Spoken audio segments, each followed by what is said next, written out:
안녕하세요 여러분, 이현정입니다. 우리는 지금 식품기사를 공부하고 있습니다. 저와 함께 영상으로 공부하는 부분은 기본적이면서 여러분들이 시험장에서 만날 수 있겠다 싶은 것들을 정리하기 위한 것입니다. 따라서 책 내용을 먼저 보신 후에 저와 함께 정리한다 생각하시면 되겠습니다. 이번 시간에는 제1과목 식품위생학 중 식중독을 정리해 보겠습니다. 키워드에 보시면 여러가지 식중독 관련된 것들이 있는데요.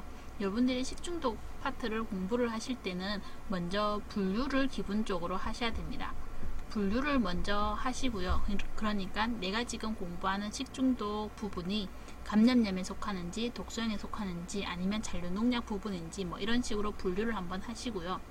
그리고 그 식중독의 특징들을 한번 보셔야 됩니다. 그리고 나서 이런 것들을 바탕으로 내가 짝짓기를 한번 잘 해보겠다 라고 생각을 하시면 식중독 공부를 하는데 좀 방향적으로 도움이 되지 않을까 생각이 듭니다. 식중독 정의 부분은 여러분들이 한번 보시면 될 것이고요.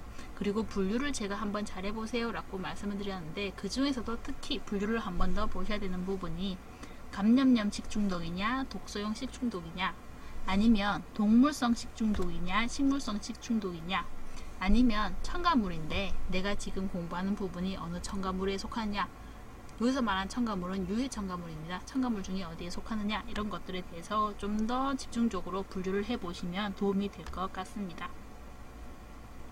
세균성 식중독 부분에서요, 제일 먼저 나오는 부분이 비교하는 표인데요. 여러분들이 이 표를 한번 이해를 해보시면 좋습니다. 감염형 식중독이냐 독소형 식중독이냐, 세균성 식중독을 구분을 하면 감염형과 독소형으로 구분을 할 수가 있습니다. 그리고 공통점이라고 한다면 오염된 식품을 섭취한다는 공통점을 가지고 있습니다만, 감염형 식중독의 경우에는 세균이 장관 내에서 단순 증식을 하여 발생을 하는 것이고, 독소형 식중독 같은 경우는 세균이 증식을 하는데 이때 생산하는 독소에 의해서 발생하는 것이라는 차이가 있습니다. 그리고 잠복기간을 보자면 감염형 식중독의 경우에는 세균이 장관 내에서 증식을 하기 위한 시간이 필요하기 때문에 일반적으로 길게 되고요. 그리고 독소형 식중독의 경우에는 독소가 우리 몸에 들어오면 식중독 증상이 나타나는 것이기 때문에 잠복기간은 상대적으로 짧게 됩니다. 그리고 원인균의 종류로 나와 있는 이 이탈릭체로 그려져 있는 것들은 원인균의 이름을 얘기를 합니다. 그래서 여러분들이 이 원인균의 이름을 같이 기억을 해 두시는 것이 좋습니다. 분류를 해서 기억을 해 두시는 것이 좋고요. 그리고 독소형 식중독의 경우에는 거기에 더 하나 더해서 독소형 이름까지 기억을 해 두시는 것이 좋습니다. 그래서 분류로 세균성 식중독에서 분류로 가장 쉽게 문제가 나오면 이렇게 나옵니다. 다음 중 나머지 색과 식중독 발생 기작이 다른 미생물은 무엇이냐 라고 물으면요, 밑에서 나오는 2번, 3번, 4번의 경우에는 얘가 어디에 속하죠? 독소형에 속하죠. 그리고 살모넬라 엔테리티디스 같은 경우는 감염형에 속하게 됩니다. 그래서 발생 기작이 다른 것 하나는 감염형, 이렇게 문제를 풀 수 있는 게 분류 문제 중에서는 가장 간단하게 나오는 문제 형태라고 보시면 되겠습니다. 살모넬라 식중독으로 들어가서요, 여러분들이 보시면 원인균은 살모넬라 엔테리티디스를 여러분들이 시험장에서는 가장 쉽게 만날 수 있을 것이고요. 원인 식품은 특히 계란이 들어가게 됩니다. 그리고 식중독이 기본적인 증상은 구토, 복통, 설사와 같은 급성 위장염 증세가 들어가게 되는데, 살모넬라 식중독은 거기에 특징적으로 39도씨 이상의 발열 증상이 나타나게 됩니다. 그리고 경구감염병으로 가면요, 여러분들이 장티푸스와 파라티푸스라고 하는 병명을 보게 되는데요.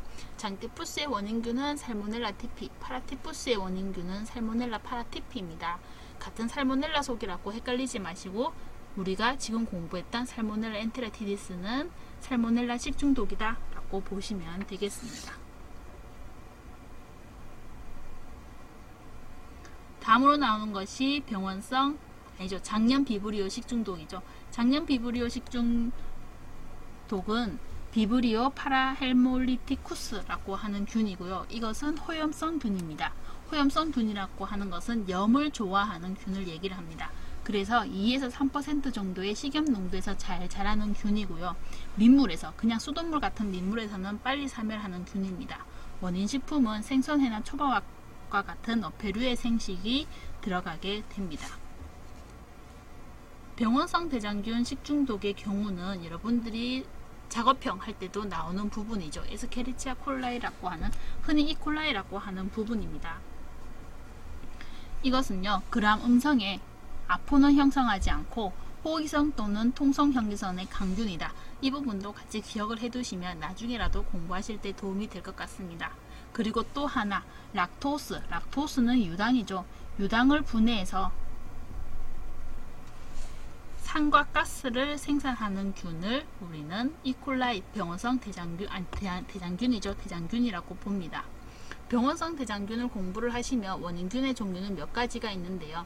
몇 가지 있는 거는 여러분들이 옆에 참고로 보시면 되고, 특히 이렇게 된 것은 많이 보시죠. O157AG7이라고 하는 것.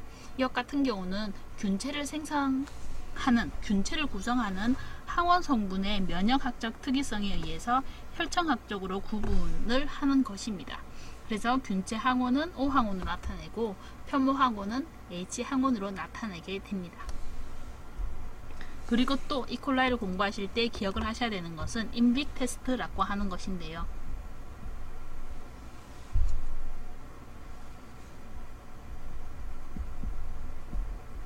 인빅 테스트의 경우에는 이 이콜라이를 실험을 하게 되면요, 인돌 테스트가 이 아이를 얘기하죠. 인돌 테스트는 양성을 나타내고 MR 테스트는 M을 얘기를 합니다. MR 테스트는 또 양성을 나타내고 VP 테스트는 이 V를 나타내죠. 이것은 음성을 나타내고 시트레이트 테스트는 음성을 나타내고, 그래서 여러분들이 외우실 때 많이 마로 외우게 됩니다. 그래서 이것은 기억을 해두시는 것이 좋고, 여기에 더해서 우레아 테스트도 음성을 나타낸다 라고 기억을 해두시면 되죠. 원인식품은 식품이 이것이라고 딱 나타나는 것은 아니고 환자나 보균자의 분변 오염으로 된 것이 다 원인식품으로 들어가게 됩니다. 다음으로 나오는 웰치균 식중독은요, 클로스트리디움 퍼프리젠스라고 하는 균인데요. 클로스트리디움 속은 아포를 형성하는 편성현기성 균입니다. 그래서 여러분들이 클로스트리디움 속은 아포를 형성하는 편성현기성이다 라고 기억을 해두시면 우리가 지금 공부를 하고 있는 식품위생학 파트뿐만이 아니라 위생물학 파트에서도 도움이 될 것입니다. 그리고 클로스트리디움은 편성현기성이죠. 즉 현기성 상태에서만 발육을 하기 때문에 급냉을 하지 않는 대량조리에서 켜켜이 쌓아놓은 곳에서 많이 발생을 하게 됩니다. 그리고 원인식품은 동물성 및 식물성 단백질 식품을 그 예로 들고 있습니다.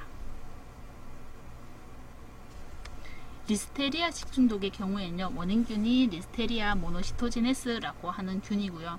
발육 온도는 상당히 넓습니다. 0에서 45도C 정도로 고온에서도 그리고 저온에서도 생육이 가능한 균입니다. 그래서 보통 냉장고를 과신하지 말자라는 것으로 많이 나오게 되죠. 그리고 인수공통 감염병으로 가면 리스테리아증이라고 하는 것이 나오는데요.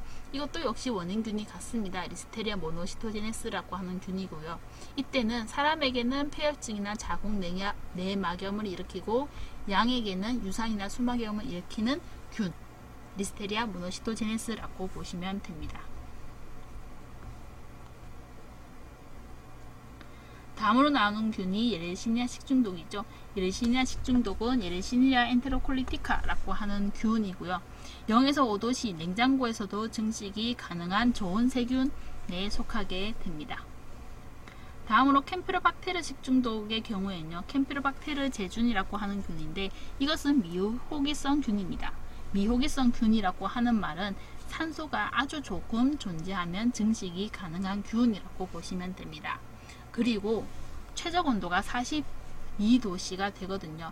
그래서 주로 덜 익힌 가공류가 원인식품으로 들어가게 됩니다.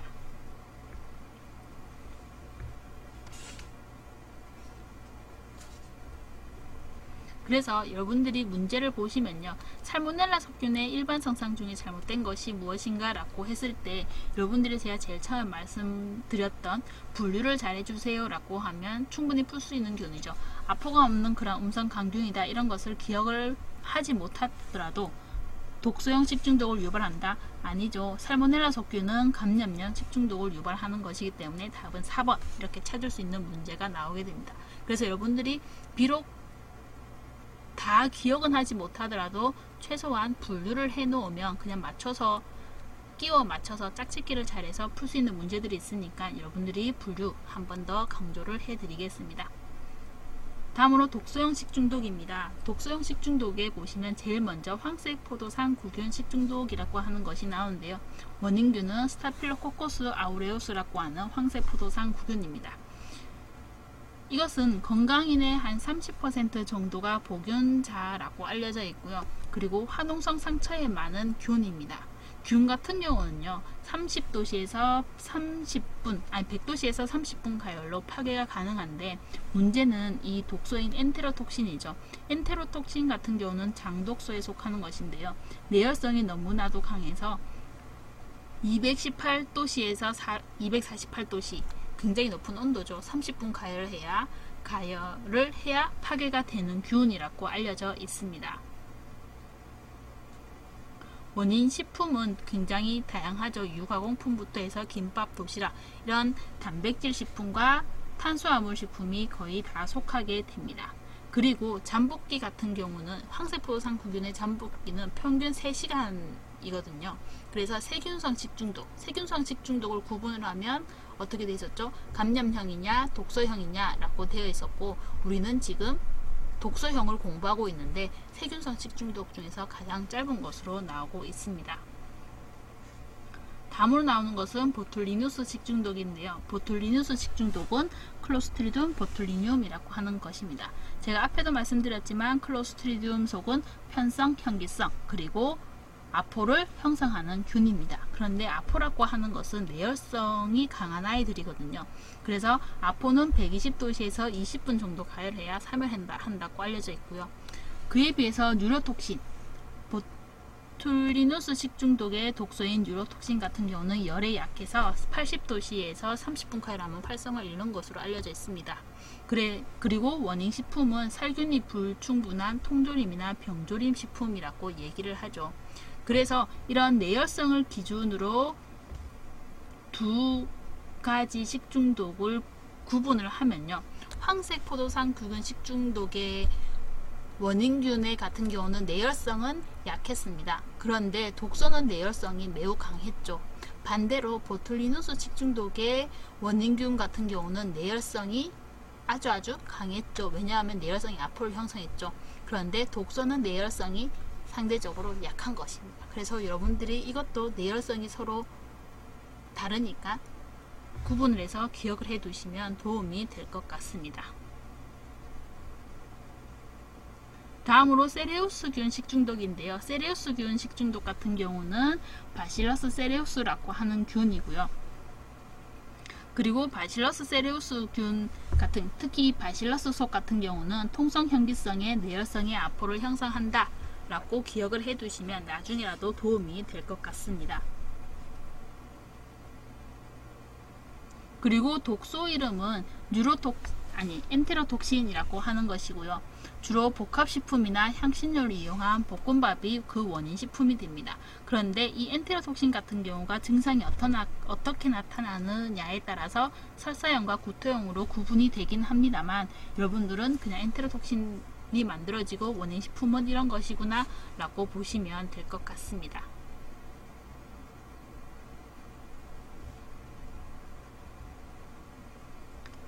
다음으로 기타 세균성 식중독으로 넘어가서요. 장구균 식중독의 경우에는 스트레토코커스 페칼리스라고 하는 균인데요. 이것은 냉동식품에 대한 분변 오염의 지표라고 얘기를 합니다.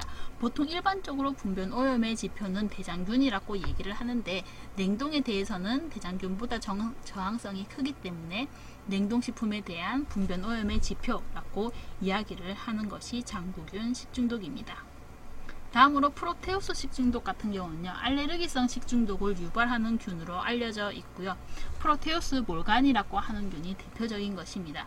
히스티딘, 특히 적색어육, 고등어 같은 어육, 적색어육에는 히스티딘이 많이 들어있는데 이것을 부패시켜서 히스타민을 만들게 됩니다. 그리고 히스타민 같은 경우는 알러지를 일으킨다고 알려져 있죠. 그래서 알러지성 식중독이라고 얘기를 하는 것이 프로테우스 식중독이 되겠습니다.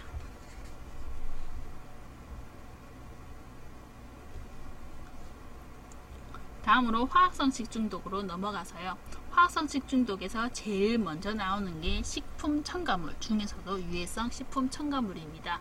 유해성 식품 첨가물을 구분을 하면 착색료, 감미료, 보존료, 그리고 표백료로 구분을 할 수가 있는데요. 여러분들은 제일 먼저 착색료에는 어떤 것들이 있고 그리고 감미료에는 어떤 것들이 있고 먼저 크게 구분을 먼저 하시는 것이 좋습니다. 그래서 착색료에 들어가 있는 것은 아우라민, 로다민 B, 니트로알리닌, 실크 스칼렛, 그리고 더해서 버터 옐로우, 스피릿 옐로우, 그 다음에 수단3까지 기억을 해두시면 좀 더 도움이 되죠. 그리고 나서 구분을 밑에 있는 내용들, 무슨 색을 띈다, 어떤 식품에 이용이 되었었다, 이것은 오용된 것들이거든요. 어떤 식품에 오용이 되었었다 라고 구분을 하시면 됩니다. 그렇게 되시면 옆에 있는 기출문제에 나오는 것처럼 저렴하고 착색성이 좋아서 단무지와 카레가루 등에 광범위하게 사용되었던 염기성 황색 색소인데 식중독 유발 가능성이 높아 사용이 금지되고 있는 것이라고 물으면요. 이런 식으로 나오면 지금 보기에 나오는 것은 전부 다 유해성 착색료죠. 유해성 착색료인데 여러분들이 단무지와 카레가루에 이용이 됐네, 염기성 황색 색소네 라고 해서 아우라민이라고 찾으실 수가 있는 문제가 되는 거죠. 그래서 먼저 어디에 속하는지, 착색료인지 감미료인지 구분을 해 두시는 것이 좋습니다. 다음으로 감미료로 나오는 것은 사이클라메이트. 사이클라메이트 같은 경우는요, 장내 세균에 의해서 발암물질로 대사가 되는 물질입니다. 그리고 니트로톨루이딘, 그리고 둘신, 그 다음에 사이클린, 그리고 페닐라틴, 그리고 에틸렌 글리콜이라고 하는 것이 감미료로 속하게 되죠. 보기에 제가 책에 나와 있는 것처럼 몇 배 감미, 몇 배 감미, 이것은 참고로 보시고요. 여러분들은 어디에 쓰였고 오용된 식품을 먼저 좀 봐두시면 시험 문제 푸시는데 도움이 될 것입니다. 그리고 감미료 같은 경우는 이렇게 나오거든요. 식품에 사용이 허용된 감미료 라고 나오면 2번, 3번, 4번은 전부 다 우리가 배웠던 유해성 감미료에 속하는 것이고, 위에 사카린 같은 경우는 실제로 허용된 감미료에 속하는 것, 이런 식으로 나오는 문제도 있으니까요. 여러분들이 크게 구분을 해 두시는 것이 좋을 것 같습니다. 다음으로 유해성 보존료에 속하는 것은 붕산, 붕사, 그리고 포름알데하이드, 불소화합물, 승홍, 나프탈, 이런 것들이 있게 되죠.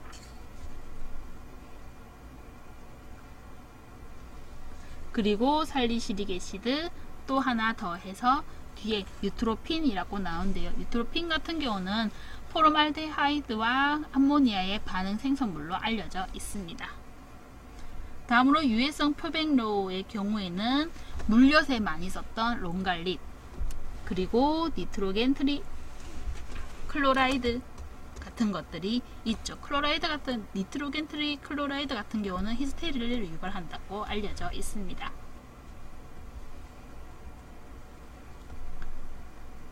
다음으로 잔류농약. 본의 아니게 잔류 혼입되는 유해물질로 잔류농약이 있는데요. 잔류농약은 여러분들이 유기인재와 그리고 유기염소제를 잘 구분해서 기억을 하셔야 됩니다. 유기인재 같은 경우는요, 맹독성이고요. 독성이 매우 강하고 그 지속성, 우리 몸에 잔류하는 성질은 좀 약합니다. 그래서 나타낼 때는 급성 독성이 나타나게 되죠.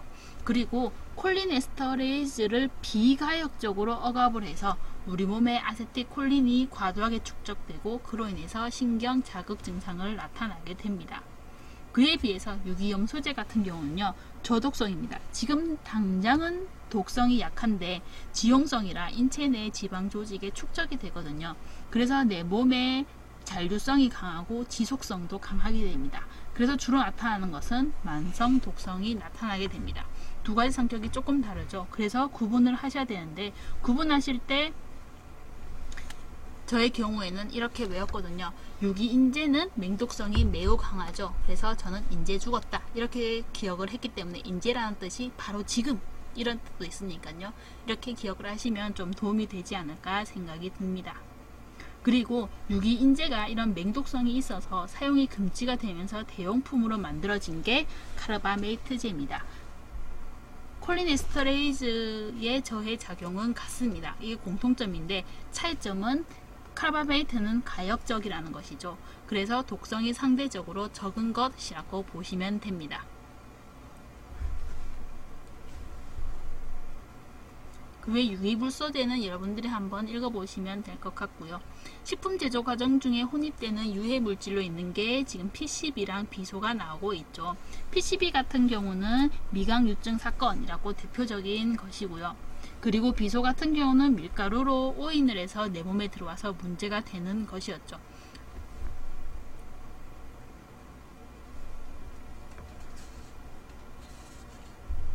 다음으로 나오는 것이 조리기구, 포장에 의한 유해 물질인데요. 플라스틱을 크게 나누면 열가소성 수지와 열경화성 수지로 나뉘게 됩니다. 구분을 하자면 열가소성 수지는 좀 플라스틱 재질인데 우리가 흔히 얘기하는 비닐이라고 얘기하는 좀 움직이는 재질이고요. 열경화성 수지는 딱딱한 애들을 얘기를 하는 것이거든요. 그리고 열가소성 수지 중에 PE 같은 경우는 단량체가 문제가 되는 것이고요. 그리고 PVC 같은 경우는 가소제가 문제가 되는 것이고요. 그리고 PS 같은 경우는 미반응 스틸렌 단량체가 문제가 되는 것입니다. 그래서 플라스틱에서 보통 문제가 되는 것을 얘기를 한다면 단량체가 많이 문제가 되죠. 그리고 또 하나 열경화성 수지로 가게 되면요. 요소 수지냐 멜라민 수지냐 페놀 수지냐 이런 식으로 되는데요. 요소 수지는 요소의 포르말린, 멜라민 수지는 멜라민의 포르말린, 그리고 페놀 같은 경우, 페놀 수지 같은 경우는 페놀의 포르말린이 결합되어 있는 형태고요. 모두가 용출이 되면서 문제가 되는데 보통 페놀이나 포르말린이 다 문제가 되는 것은 이 페놀 수지라고 생각을 하시면 되겠습니다. 금속이나 금속관 내에 속하는 것은요, 주석, 구리, 카드뮴이 대표적인 것이고요. 대체로 문제가 되는 것은 산성, 식품에서 많이 용출이 되어서 문제가 됩니다. 그리고 구리 같은 경우는 구리녹 현상도 되죠. 그리고 카드뮴 같은 경우는요, 이따이병이라고 하나 더 기억을 해 두시면 좋습니다. 다음으로 봄랑 제품에서 문제가 되는 것은 바로 안티몬이죠. 그리고 도자기에서 문제가 되는 것은요, 일반적으로 굽는 온도가 고온, 1000도씨 이상의 고온에서 처리하는 것은 안정한데 굽는 온도가 한 600에서 700도씨로 낮은 경우에는 중급소 성분이나 나머지 성분들이 밖으로 용출될 가능성이 있어서 문제가 되는 것이 됩니다.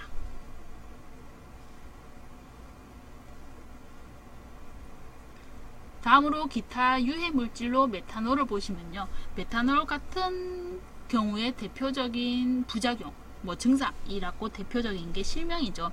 보통 알코올 발효에서 펙틴이 존재하면 생성되는 것입니다. 그래서 술에 미량 함유되어 있는 것은 정상적이고, 그래서 함유 허용량이 얼마 이하가 되어야 한다라고 실제로 정하고는 있죠. 그런데 기타 유해 물질로 메탄올도 하나 기억을 해 두시면 되겠습니다. 다음으로 자연독으로 가볼까요? 자연독 식중독은 크게 나누면 동물성이냐 식물성이냐 라고 구분을 하게 되는데요. 이것도 역시 여러분들이 짝짓기를 잘 해야 되는 부분이죠. 짝짓기는 문제가 되는 식품 그리고 독소 이름까지 기억을 해 두셔야 됩니다. 먼저 보고는 테트로도 톡신이라고 하는 것이죠. 독성이 강한 순서는 난소랑 간이랑 피부이고요. 근육에는 거의 없어서 우리가 섭취하는 부분은 근육 부분입니다. 특이한 증상은 청색증, 시아노시스라고 하는 증상이 되죠. 마비성 폐독은 우리가 얘기하는 홍합, 대합 이런 것들인데요. 삭시톡신이 대표적인 것으로 기억을 하시면 되고요. 그리고 바지락독의 베네루핀도 같이 보시면 됩니다. 그래서 분류를 할 적에 내가 보고, 패독, 바지락독 이런 식으로 섞어놓고 거기에 버섯 섞어놓으면 버섯이 식물성 식중독이니까 다른 독소인 건 알겠는데, 만약에 기출문제에 나오는 것처럼 독소 이름을 썼을 때도 여러분들이 구분을 하시면 좋은 거죠. 동물성 식품에서 유래된 독소라고 했을 때 여기 우리 아직 하기 전입니다만 얘네들은 전부 다 식물성 식품이거든요. 베네루핀은 어디에 속했었죠? 바지락독에 속하는 것 해서 여러분들이 이런 식으로 찾을 수 있게 공부를 하시면 되겠습니다. 다음으로 나오는 게 식물성 식중독이죠. 식물성 식중독의 독버섯에서 대표적인 게 무스카리닌과 무스카리딘이었습니다. 예전에는 버섯류의 독버섯이라고 하면 이 두 가지가 대체적으로 나왔거든요. 그런데 언제부턴가 문제가 뒤에 있는 것들도 같이 섞여서 나오는 경우가 있죠. 버섯류의 독버섯이 아닌 것은 이라고 해서요. 물론 여러분들이 공부를 하시면 아미그달린은 아니구나 라고 공부를 하실 수 있는 수준으로 나오게 됩니다. 그 다음에 감자는 두 가지가 있는데요. 바라 감자냐 아니면 부패 감자냐. 바라 감자는 솔라닌이고요.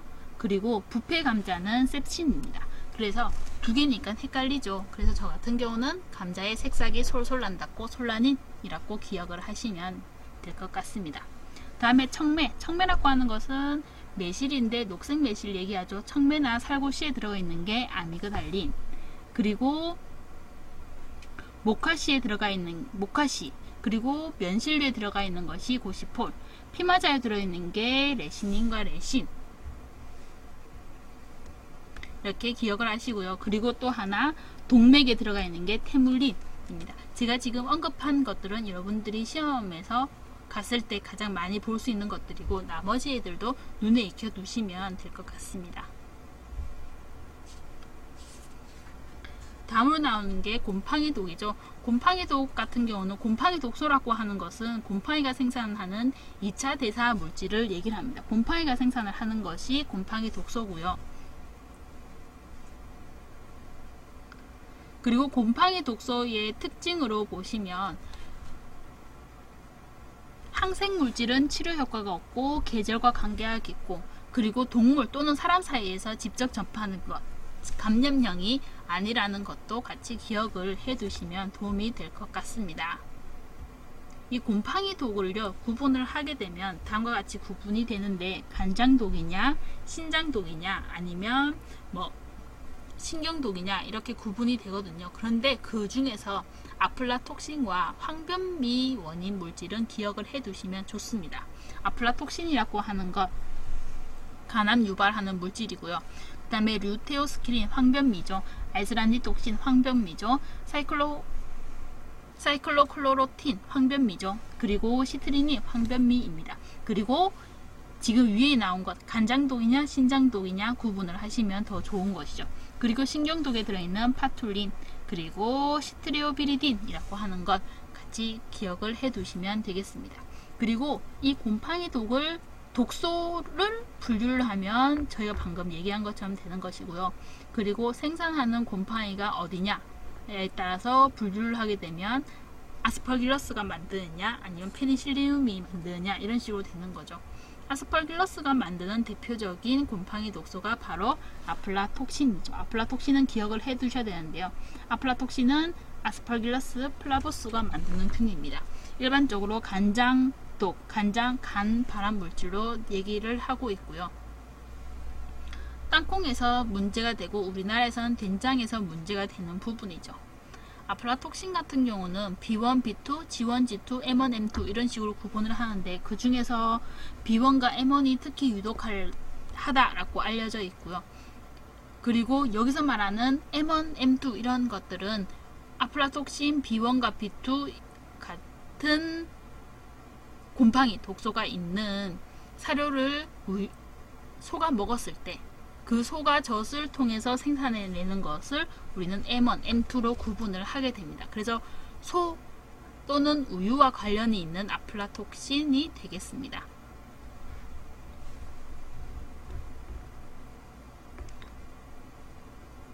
그리고 페니실리움 곰팡이 독소로 구분을 하면 페니실리움 이슬란디쿰이 만들어내는 것이 루테오스키린과 아이슬란디톡신 황변미 원인 물질이었습니다. 그리고 황변미로 시트리닌, 페니실리움 시트린이 만들어내는 황변미가 있는 것이고요. 그리고 파툴린이라고 하는 것은 페니실리움 파툴륨이라고 하는 곰팡이가 만들어내는 것인데 부패한 사과에서 검출될 수 있는 독소 성분이다 라고 연결을 지어 두시면 됩니다.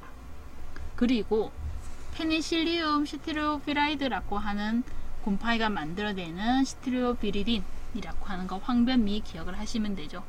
맥각독은요 에르고타민이 대표적인 것이고, 그리고 에르고톡신도 여러분들이 좀 볼 수 있을 것 같습니다. 맥각균의 이름은 여러분들이 눈에 익혀 두시면 충분할 것 같습니다.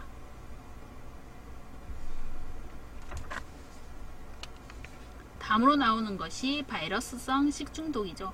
바이러스성 식중독은요, 물론 종류가 더 많습니다. 로타바이러스, 아스트로바이러스 이런 것들이 좀 더 있는데, 우리가 시험에서 주로 만날 것은 이 노로바이러스이기 때문에 노로바이러스에 대해서 정리를 한 부분입니다.